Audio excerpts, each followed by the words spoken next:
flies away. And this one, like it's tied down, 3 cartridges, and it didn't fly away. Such cases are rare, but they happen. Today was a success. I hope it's not the last. Smoke is puffing from the chimney.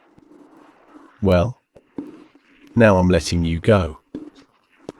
Buddy, just lying around. Simply lounging. The cabin is warm. It's 11:50.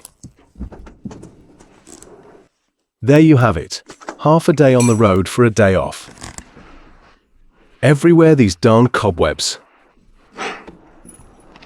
Well, that's about it. Now I'm having some tea. And all ready. What will I do next?